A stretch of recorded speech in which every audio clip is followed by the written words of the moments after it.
Hello बच्चों। आज हम स्टार्ट करने जा रहे हैं अपनी क्लास को कंटिन्यू, जो कि हमने क्वांटाइजेशन ऑफ चार्ज पढ़ा था उसके आगे का अब हम कंटिन्यू स्टार्ट करते हैं। तो अब हमारे पास आएगा बेटा way of charging any conductor. किसी कंडक्टर को बेटा चार्ज करना है और चार्ज करने की क्या कौन कौन से वो तरीके होंगे। नंबर 1 है चार्जिंग बाय कंडक्शन। कंडक्शन से कैसे चार्ज होगा कोई भी बॉडी, वो हमें चेक करना है। ठीक है, सपोज दैट कोई ये बॉडी है मेरे पास और ये बेटा negatively charge, body charge by negative charge. Negative charge से ये चार्ज की गई है। अब हमने एक और बॉडी लिया जो कि बेटा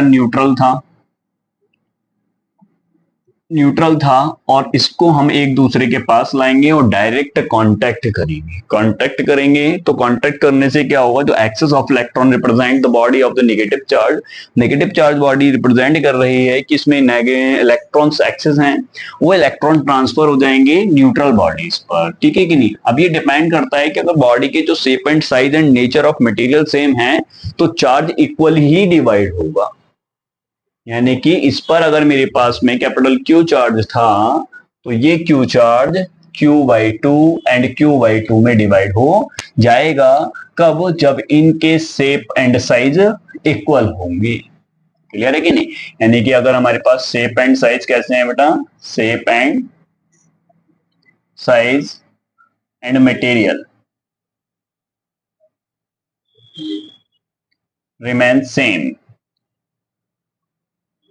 remains constant या फिर चेंज,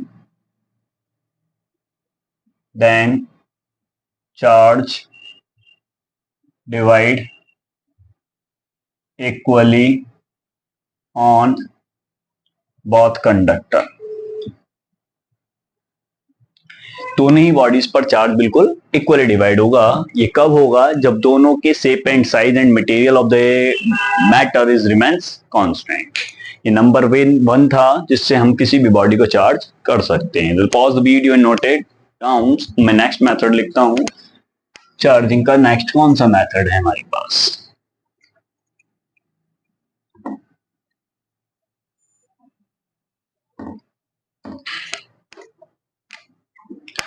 नंबर 2 चार्जिंग या चार्ज बाय कंडक्शन।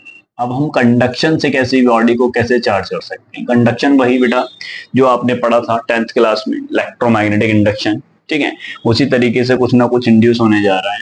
एक बॉडी है बेटा, ये बेटा नेगेटिवली चार्ज है। नेगेटिवली चार्ज होने पर क्या करता है, ये न्यूट्रल बॉडी में प्रेजेंट सारे इलेक्ट्रॉनों को रिपल कर देगा। सारे इलेक्ट्रॉन जब रिपल हो जाएंगे तो इनके बदले में यहाँ पर क्या चार्ज आ जाएगा बेटा, पॉजिटिव। इस सरफेस पर है अभी हमारे पास में नेगेटिव चार्ज और इस पर है हमारे पास पॉजिटिव चार्ज। इस स्टेट को बोलते हैं बेटा हम पोलराइजेशन ऑफ चार्ज। यहाँ पर चार्ज का भी क्या हुआ है, पोलराइजेशन हुआ है। अभी चार्ज नहीं हुआ है। कभी सोचो सर ये चार्ज हो गया, नहीं चार्ज नहीं हुआ। अभी इसको यहीं रखना है, पोजीशन चेंज भी नहीं करनी है। ठीक है कि नहीं। अब चेंज भी ना करके हम क्या करते हैं, इस कंडक्टर के पास में एक न्यूट्रल कंडक्टर लेकर आएंगे। ये कैसा है बेटा, न्यूट्रल कंडक्टर स्फीयर। जैसे इसके पास में ले आकर के हमको उसको रखेंगे तो ये सारे के सारे इलेक्ट्रॉन्स क्या हो जाएंगे बेटा, इधर ट्रांसफर हो जाएंगे। 2 3 4 5 6 7 8 9 और 1 बेटा 10। तो ये हो गए हमारे पास में 5 इधर और 5 इलेक्ट्रॉन हमारे इधर आ जाएंगे। अब ये सारे के सारे इलेक्ट्रॉन जब इधर ट्रांसफर हो जाएंगे तो ये बॉडी हमारे पास में कैसी बन जाएगी बेटा, दोनों तरफ से पॉजिटिवली बन जाएगी। अब ये पॉजिटिवली चार्ज हो गई है। अब मैं इस बॉडी को भी हटा दूं, यहाँ से इस बॉडी को भी हटा दूं, तो ये मेरे पास जो बॉडी चार्ज हुआ है वो कैसा चार्ज हुआ है, पॉजिटिवली चार्ज। और सारा का सारा सिस्टम कहाँ है बेटा, ये है आइसोलेट। आइसोलेट मतलब एक ऐसा मीडियम बना के तैयार रखना है आपको जहां पर चार्ज का थोड़ा सा भी कंडक्शन नहीं होना चाहिए। यानी कि करने के लिए तो कुछ नहीं करना है, जो भी कंडक्टिंग बॉडीज हैं इनको आप एक धागे से बांध लो। धागा एक हमारे पास इंसुलेटर होता है, और पूरे को हम क्या रख लेते हैं, एक वैक्यूम चैम्बर में रख लेते हैं, ताकि कोई मीडियम में उसका कंडक्शन ना हो। समझ में आ रहा है ना सब कुछ? And this one is the second ways of the charging any body. Then the pause the video and note it down. Let's start next.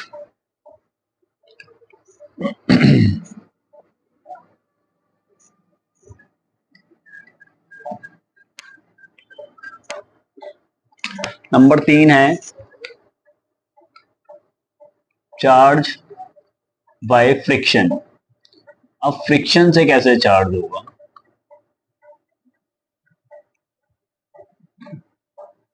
When we rub an body, one body to another body, एक body को दूसरी body पर रब करेंगे तो बेटा यहां से कुछ क्या होगा, एक बॉडी से कुछ इलेक्ट्रॉन लॉस हो जाएंगे और दूसरे पर क्या कर जाएंगे बेटा, वो ट्रांसफर कर जाएंगे। अगर ऐसा होता है, इलेक्ट्रॉन निकले और दूसरे पर ट्रांसफर हुए, कैसे हुए बेटा? थर्मल एनर्जी प्रोड्यूस हुई बेटा, हीटिंग, और हीट की वजह से जो इलेक्ट्रॉन है वो क्या होगा बेटा, electron get ionised. Electron ionised हुए और बॉडी क्या हो गई, चार्ज हो गई, बॉडी गेट चार्ज। ठीक है। थर्मल एनर्जी बेटा जब हम फ्रिक्शन करेंगे तो यानी कि कोई बॉडी एक दूसरी बॉडी के ऊपर रब गई जाएगी तो बेटा थोड़ा सा हीट एनर्जी तो प्रोड्यूस हो ही जाएगा, और हीट एनर्जी की वजह से जो इलेक्ट्रॉन्स हैं वो आयोनाइज हो जाएंगे। और ये इलेक्ट्रॉन कौन से होते हैं? ये होते हैं बेटा हमारे पास आउटर मोस्ट ऑर्बिटल के electron, outer most orbit electron, ये सबसे पहले आयोनाइज्ड हो जाते हैं और अपनी सेल को छोड़ करके दूसरी बॉडी पर ट्रांसफर हो जाते हैं। इस तरीके के मेथड्स ऑफ चार्जिंग के हम चार्ज बाय फ्रिक्शन पढ़ेंगे। Pause the video and note it down. Pause the video and note it down.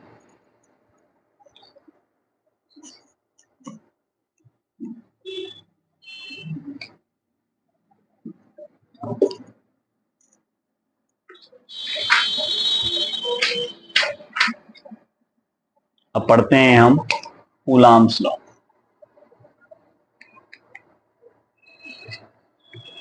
Coulomb's law. What is Coulomb's law? When two charges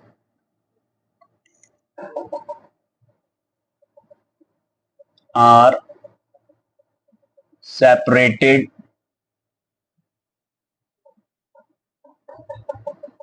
by 2 point charge करिएगा इसको। When 2 point charges are separated by a small distance,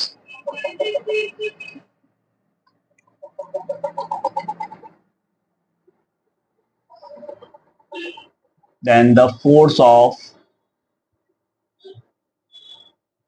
attraction or repulsion between two charges is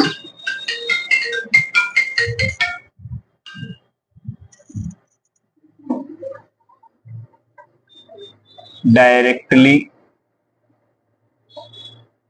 proportional to product of two charges and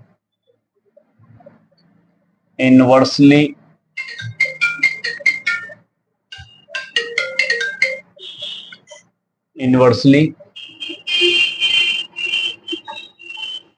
proportional to square distance between them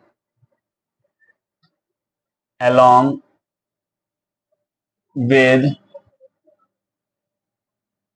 line joining of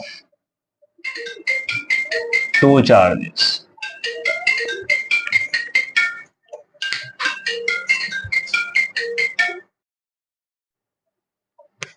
हाँ तो बेटा हम पढ़ रहे हैं coulombs law. देखिएगा इसमें लिखा हुआ हर एक पॉइंट अपने आप में काफी ज्यादा इंपॉर्टेंस ही रखता है। ऐसा नहीं है कि रटिफिकेशन किया और आपने उसको समझ लिया, ठीक है। When two point charges, point भी लिखना जरूरी है। Point, what is point charge, अभी पता चल जाएगा आपको कि पॉइंट चार्ज क्या होगा, ठीक है। Point charges are the separated by a small distance then force of attraction और रिपल्सन। देखिएगा लाइक चार्ज भी हो सकते हैं, लाइक चार्ज भी हो सकते हैं, ठीक है कि नहीं। तो यहां पर हमारे पास फोर्स ऑफ अट्रैक्शन रिपल्सन दोनों ही बन सकते हैं। तो दैट्स वाई तो फोर्स लगेगा इनमें, attraction or repulsion between two charges is directly proportional to the product of two charges। जो भी फोर्स लगेगा वो दोनों चार्जेस के प्रोडक्ट के डायरेक्टली प्रोपोर्शनल होगा and inversely proportional to the square distance between them. उनके बीच के डिस्टेंस के स्क्वायर के डायरेक्टली नहीं, इनवर्सली प्रोपोर्शनल होगा।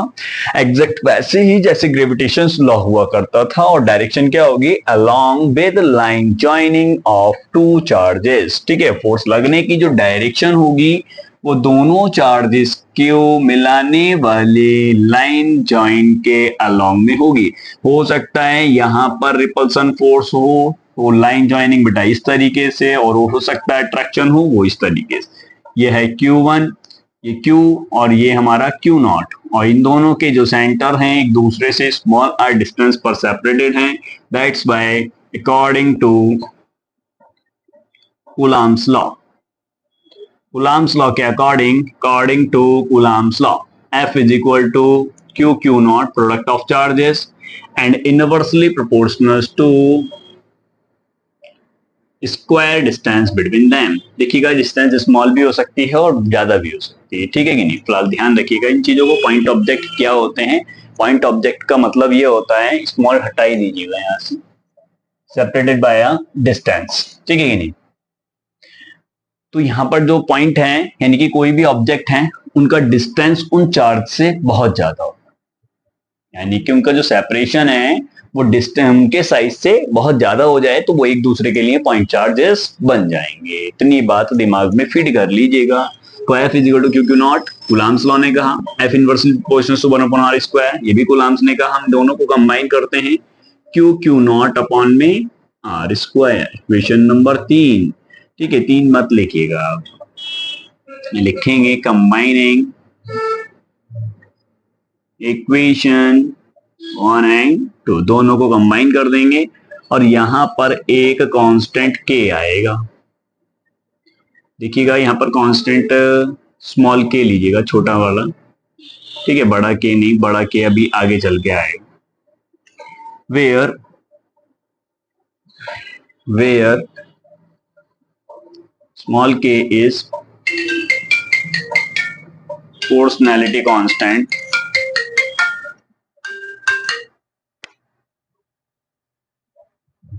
हेलो हेलो नमस्कार।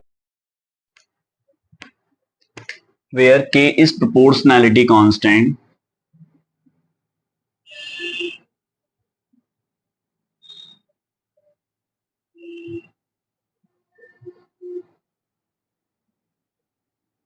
constant,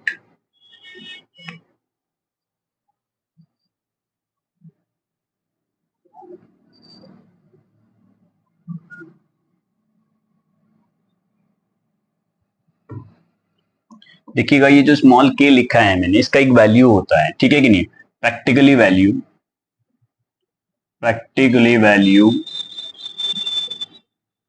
ऑफ छोटा k, ये छोटा k बना हुआ है, अभी कैपिटल K आएगा, ठीक है। कंफ्यूज नहीं होना है बिल्कुल भी कि कभी आप इस k से उस k से कंफ्यूज हो जाएं। यहाँ जो स्मॉल k को मैं डिफाइन करूंगा जिसकी टर्म है, उसको मैं एक अलग ही लेक्चर में आपको अच्छे से पढ़ाऊंगा उसके बारे में, ठीक है। तो practically value of the k, छोटा k is equal to 1/4 pi epsilon naught हुआ करती है।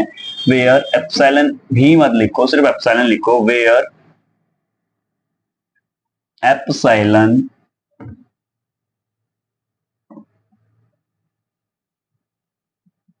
is permittivity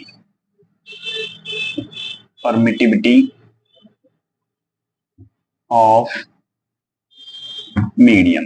ये मीडियम की परमिटिविटी होती है, क्या होती है, क्या करते हैं, इसको मैं आगे से एक अलग ही लेक्चर में पढ़ने जा रहा हूं। बस सिर्फ इतना जान लीजिएगा कि जो F इक्वल टू होता है q Q naught upon are square, वहां पे कांस्टेंट स्मॉल के आता है जिसका वैल्यू 1/4πε0 हुआ करता है। और इसको मैं सॉल्व करने पर पाता हूं कि इसकी जो वैल्यू है वो 9 × 10⁹ आती है। अच्छा सर, इसका यूनिट क्या होगा? तो बेटा यूनिट निकालने के लिए ज्यादा मेहनत नहीं करना है, ये फोर्स है, न्यूटन। क्या होगा बेटा? फोर्स का न्यूटन। नीचे आर स्क्वायर है तो इधर मीटर स्क्वायर हो जाएगा, मल्टीप्लाई में जाकर मीटर स्क्वायर। ये कुलाम इंटू कुलाम है तो कुलाम का स्क्वायर, तो ये इसका यूनिट आ गया स्मॉल के का। ठीक है, न्यूटन मीटर स्क्वायर पर कुलाम square. Pause the video and note it down. ध्यान रखिएगा जो फोर्सेज हैं वो लाइन ज्वाइनिंग कहलाएंगे। लाइन ज्वाइनिंग यानी कि यहाँ के सेंटर से सेंटर ही अट्रैक्ट होंगे और सेंटर से सेंटर ही रिपल। ऐसा नहीं है कि इसका सेंटर या इसका सरफेस इस पर यहाँ पर फोर्स लगाएगा, इसको ऊपर भगा दे, या ये वाला इसको इधर फोर्स लगा दे, ये ऊपर भगा दे, ऐसा नहीं लगेगा। ठीक है, हमेशा लाइन ज्वाइनिंग के अलोंग में लगेगा। Pause the video and note it down.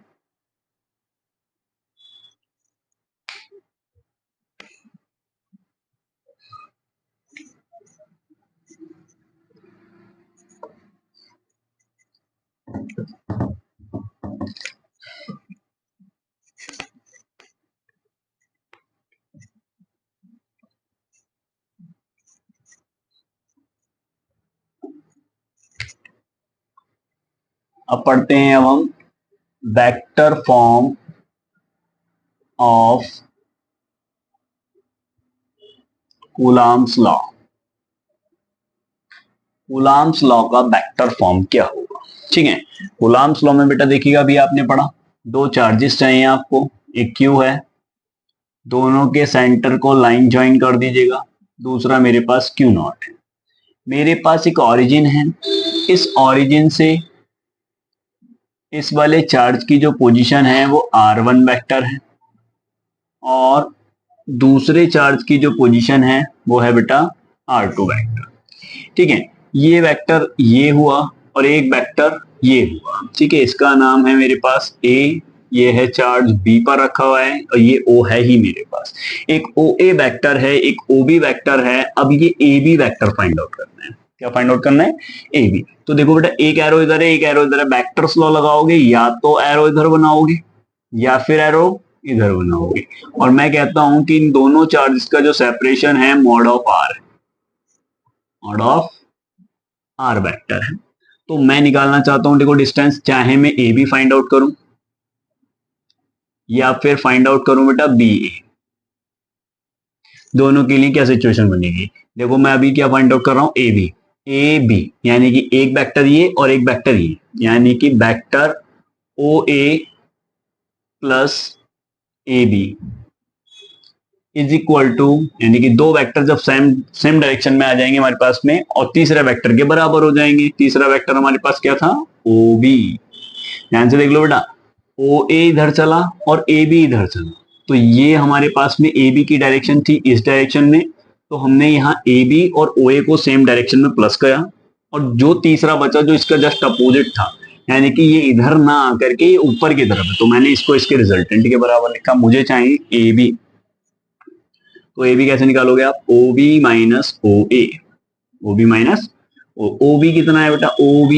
OB है सर R2 वेक्टर, OA कितना है बेटा? R1 vector. ऐसे ही अगर आप क्या निकालते हो बेटा, BA वेक्टर निकालोगे तो BA वेक्टर कितना आ जाएगा? R1 वेक्टर माइनस R2, और इसका मॉड निकालोगे तो ये आपके पास में R के मॉड के बराबर पाया जाएगा।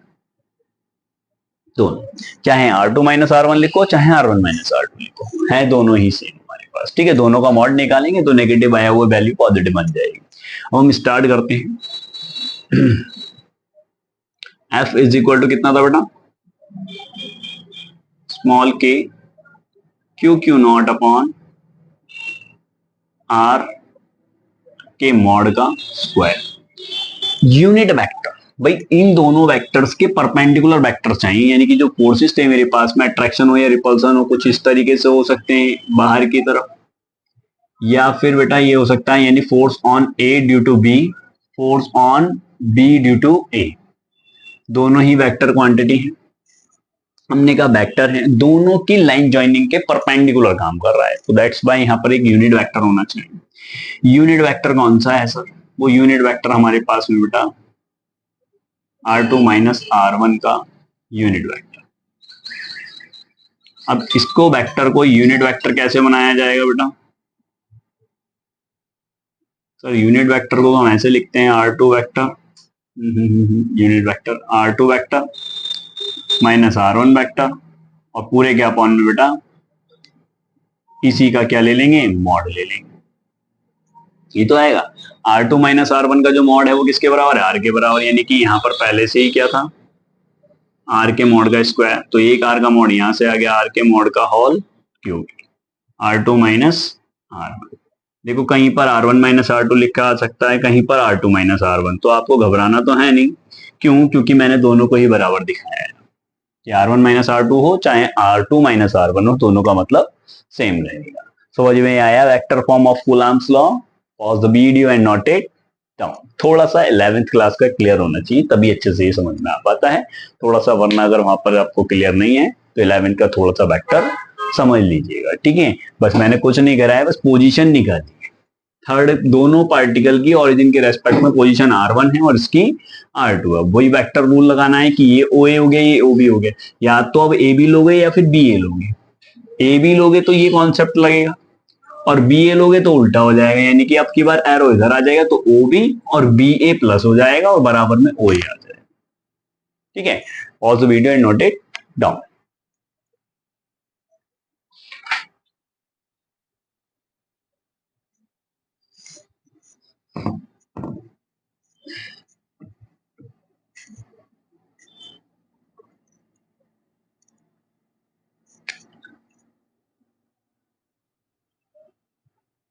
Comparison of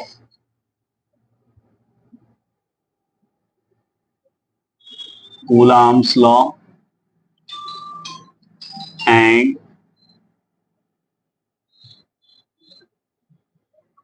Newton's law of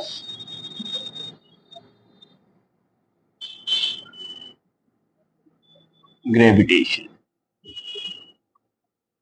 या तो न्यूटन्स का ग्रेविटेशन लॉ और या न्यूटन्स कूलम्ब्स लॉ, इन दोनों को कंपेयर करना है।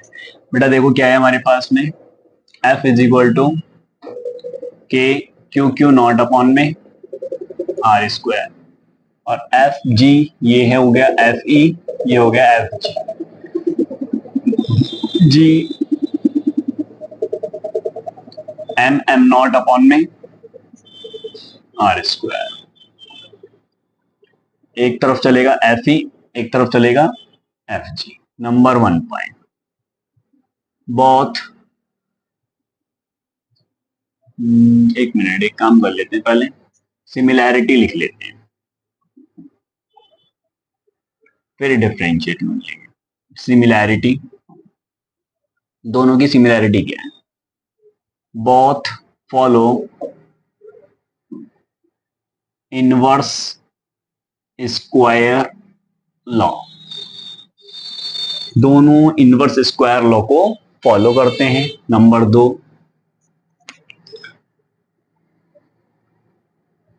both act along line joining of two bodies, दोनों बॉडी को ज्वाइन करने वाली लाइन के अलोंग में काम करते हैं, ग्रेविटेशन भी और इलेक्ट्रिक फोर्स भी, ठीक है। अब हम डिफरेंशिएशन कर लेते हैं इसमें। डिफरेंस की अगर हम बात करते हैं तो डिफरेंस क्या होगा इसमें? नंबर 1,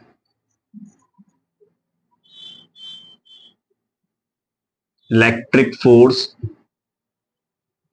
या कूलाम फोर्स लिख दो, FC कर लो, FE मत करो, FC। FC depends on medium but FG not depend. देखिएगा जो हमारे पास में के है ये हर मीडियम के लिए अलग पाया जाएगा, लेकिन जी जो है वो यूनिवर्स में सबके लिए एक ही माना जाएगा। ठीक है कि नहीं? दूसरा, यानी इसलिए मीडियम पे डिपेंड करता है, वो मीडियम पे डिपेंड नहीं करता है। दूसरा क्या है, F C is repulsive as well as attractive, but F G is always attractive. ठीक है, ये हमेशा अट्रैक्शन होता है। इनके हमारे पास में सिमिलैरिटी और डिफरेंस आ गया है। ठीक है, अब हम क्वेश्चंस करेंगे, जरा इसको नोट करिएगा जल्दी से, pause the video and note it down.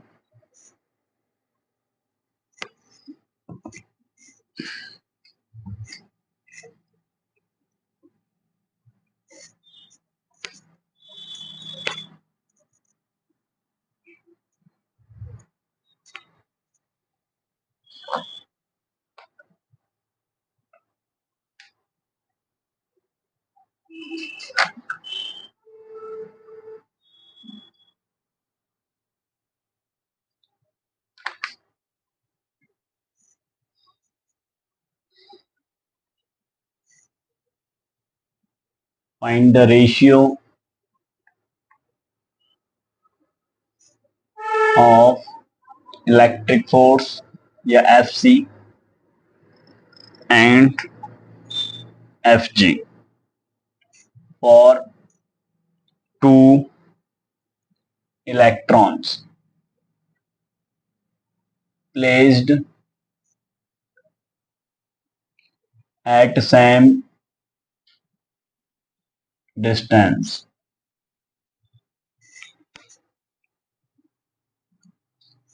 apart in air। Air के लिए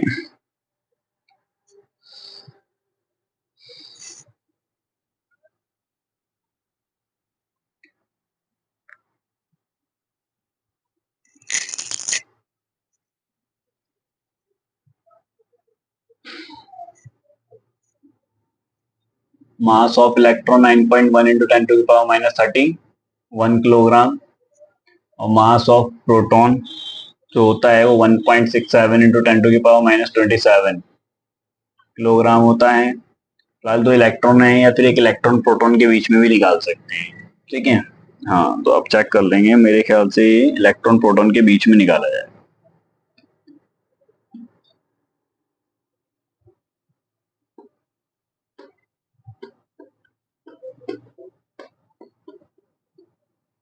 चलो जो भी है सही है। ऑप्शन इसके दे रखे हैं 10 की पावर 10, 10 की पावर 20, सी की 10 की पावर 30 और डी ऑप्शन है 10 की पावर 40।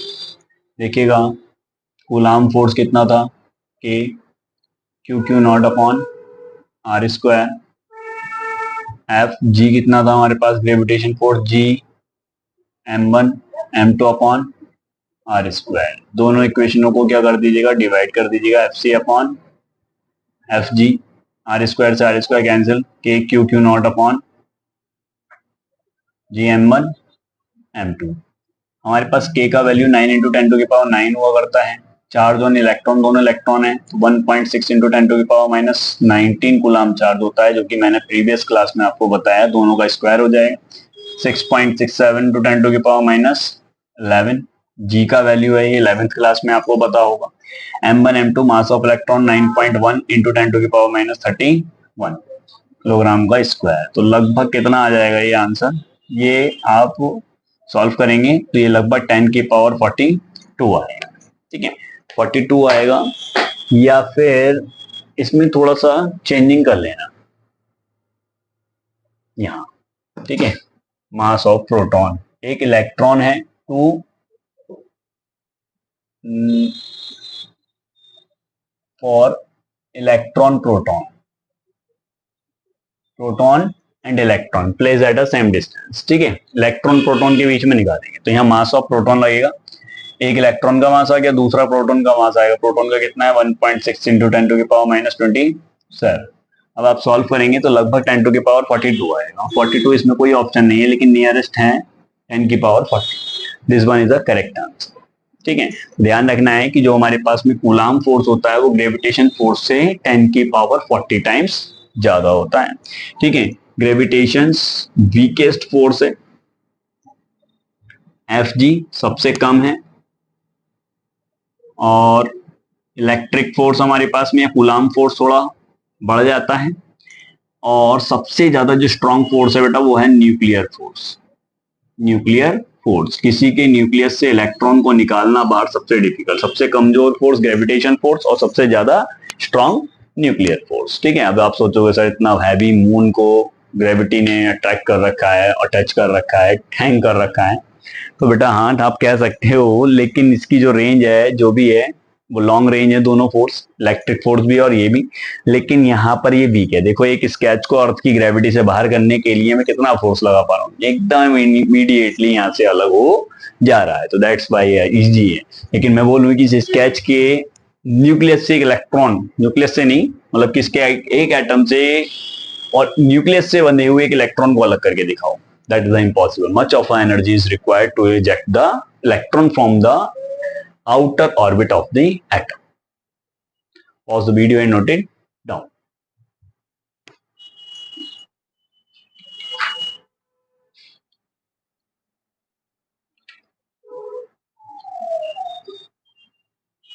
अब पढ़ते हैं principle of superposition of charge.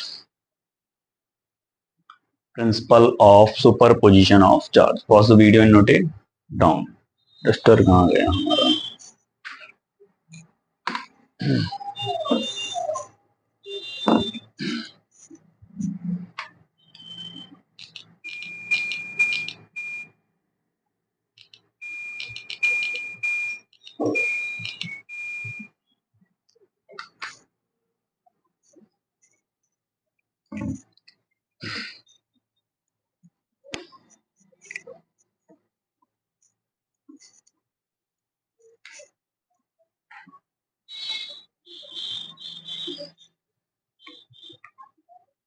Principle of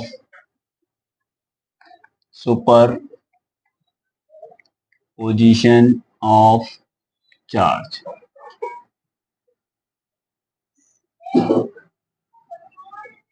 Coulomb's force.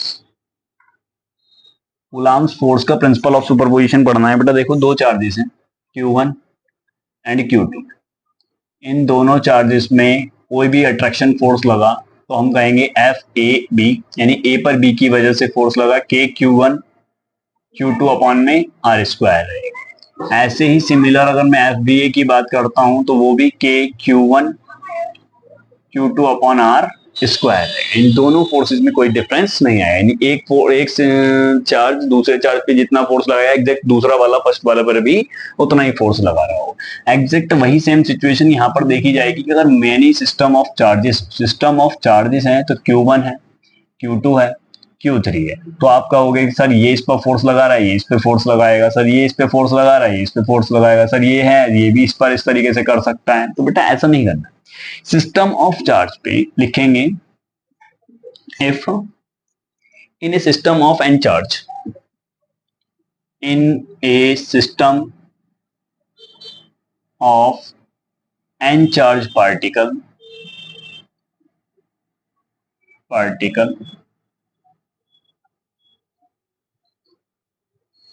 Coulomb's force on any charge या any one charge is vector sum of Coulomb's force due to Coulomb's force due to other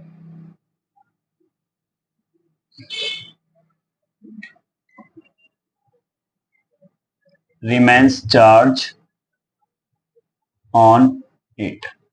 यानी कि देखिएगा किसी एक system मतलब किसी system के किसी एक चार्ज पर आपको क्या निकालना है, कूलाम्ब फोर्स निकालना है, तो उस पर बाकी जो बचे हुए चार्जेस हैं उनकी वजह से फोर्स को निकालेंगे आप। यानी कि यहां पर अगर मैं बात करता हूं Q1 पर अगर मैं फोर्स निकालना चाहता हूं F नेट, तो F नेट ऐसे निकलेगा F12, यानी 1 पर 2 की वजह से फोर्स, 1 पर 3 की वजह से फोर्स, ठीक है कि नहीं, और एंड सो ऑन ऐसे चार होते तो 1 पर 4 की वजह से फोर्स, ठीक है, लेकिन 1 पर 1 की वजह से नहीं निकालेंगे। ऐसा नहीं करेंगे आपके सर इस पर फोर्स निकालना है तो इन दोनों का तो निकाल दिया, अब सर ये भी तो इस पर लगा रहा होगा, ऐसा नहीं करना है। किसी सिस्टम के एक चार्ज पर जो फोर्स होता है वो बाकी के बचे हुए चार्जेस के फोर्सेस के वेक्टर सम के इक्वल होता है, the vector sum of the Coulomb forces due to remains charge on it. Clear? Pause the video and note it down. इसको हम लिख देंगे F1, इसको लिख देंगे F2, इसको लिख देंगे F3, और ऐसे जितने मर्जी उतने चार्जेस सिस्टम आप पार्टिकल आ जाएं उसमें इस तरीके से कूलम्ब फोर्स को हम ऐड कर लेंगे। Pause the video and note it down.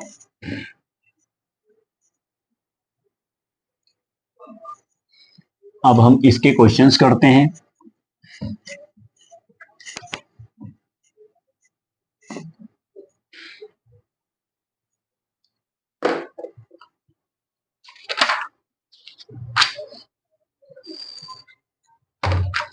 Polygon type problem,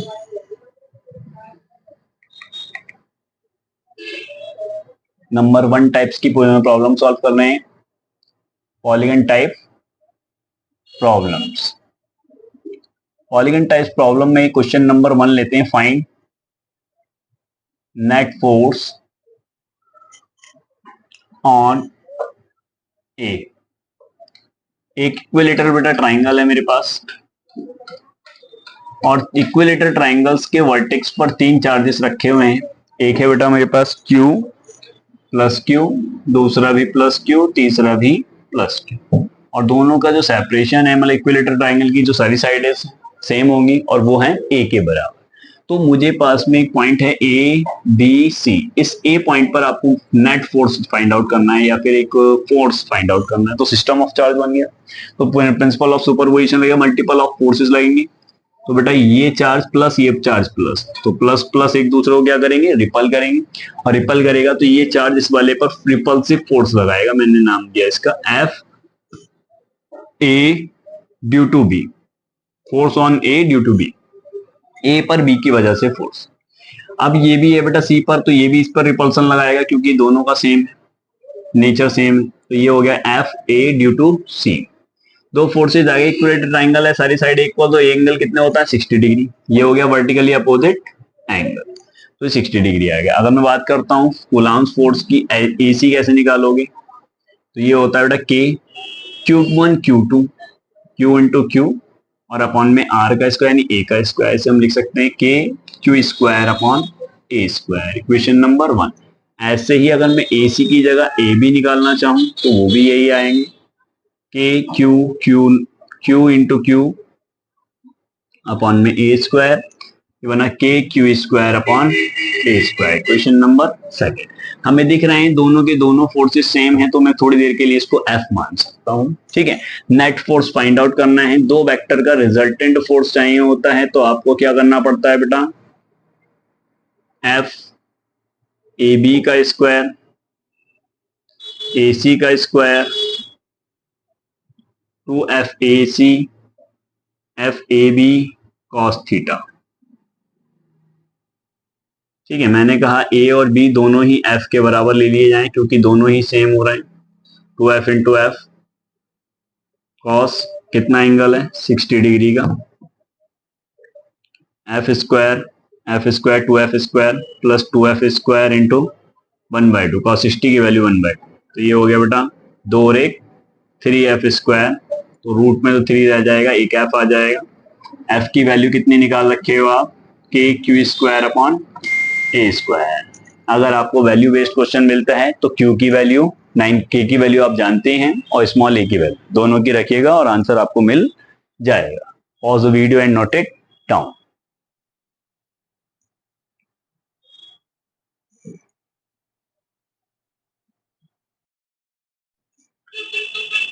ये दो क्वेश्चन हैं बेटा, ये आपको खुद होमवर्क से करने हैं। और कैसे करेंगे, देखो पहला क्वेश्चन है find the coulomb force at the ए पर कूलाम्ब फोर्स बताओ। तो ये चार्ज प्लस ये माइनस, ये इसको बेटा अट्रैक्ट करेगा नीचे की तरफ, इसको F1 मान लेंगे। ये वाला चार्ज भी इसको अट्रैक्ट करेगा, ये भी नीचे की तरफ हो गया, बिल्कुल सेम इसी की तरह होगा जैसे यहाँ पर है। बस फर्क कितना हुआ कि यहाँ पर एंगल भी तो 60 डिग्री होगा क्योंकि इक्विलेटरल एंगल है।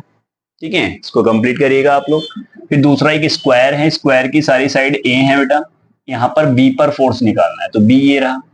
यहाँ पर बेटा ये इसको अट्रैक्ट करेगा, F1 मान लिया मैंने इसको, ये इसको अट्रैक्ट करेगा, F2 हो गया, ये इसको अट्रैक्ट करेगा ऊपर की तरफ, ये बेटा F3 हो गया। तो पहले तो आप F2 और F3 निकालेंगे जो भी आएगा, और डायगोनल ऑफ स्क्वायर निकालने के लिए आपके पास कितना मिलेगा, √2 इंटू ए, डायगोनल की डिस्टेंस, क्योंकि आपको इन दोनों की डिस्टेंस मालूम नहीं होगी, ये तो मालूम है, चार्ज भी मालूम है। ठीक है, तो यहाँ पर नेट फोर्स पहले 90 डिग्री से निकालोगे। जब 90 डिग्री से जो रिजल्टेंट आएगा इस तरीके का, उसको इस F1 के साथ में प्लस कर देंगे और आपका आंसर बन जाएगा। और आप इसी सब के आंसर को करिएगा सॉल्व, और कमेंट बॉक्स में जाकर के कमेंट करके मुझसे आंसर चेक कराएंगे। Pause the video and note it down.